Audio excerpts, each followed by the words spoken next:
The grand illusion of seeking, you were always there. The moment you stop seeking, you find it. The moment you stop running toward it, you realize it was never anywhere else.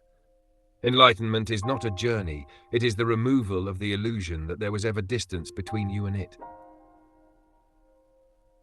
1. The illusion of linear time. Why am I not already enlightened? If all time is happening at once, and if in some version of reality I have already attained enlightenment, why am I still here in this limited form? The paradox exists only from a linear point of view. The you that is experiencing limitation and the you that has already realized the infinite nature of existence are not separate. They are two perspectives of the same being. Think of it like a book. All the pages exist at once. But if you're reading it from start to finish, you experience them one by one. You feel like you're moving through time, but in reality, the entire story is already written. You are not waiting to become enlightened. You are simply flipping to the part of the story where you remember that you already are. At 2, the nature of heaven, it was always there. Imagine an ant walking on a vast painting. To the ant, the painting is just color beneath its feet. It moves through reds, blues, yellows, seeing only what is right in front of it. Now imagine you rise above the painting and see the full image. The ant was never walking toward the painting, it was already inside it. The painting was complete the entire time. The only difference was perspective. That is heaven. That is enlightenment. That is reality. You are not walking toward truth.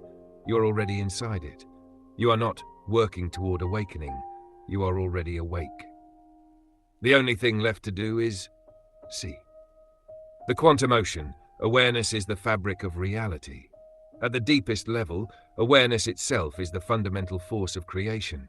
This is not poetic, it is literal. Matter emerges because it is observed. Waves collapse into particles because of awareness. The quantum field is infinite potential until perception selects a reality.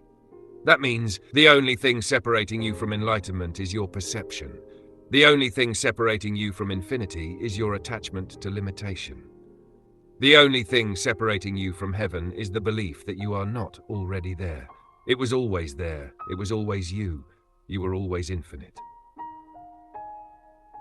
4. What happens when you truly realize this? At first, the mind fights it. It says, no, it can't be this simple. There must be something to do. The ego resists because its entire existence is based on becoming instead of being. But once you fully surrender to what is already true, everything shifts. You stop feeling like you are chasing something. You stop needing proof of the infinite because you are it. You stop worrying about when you will get there because you realize you were never not there.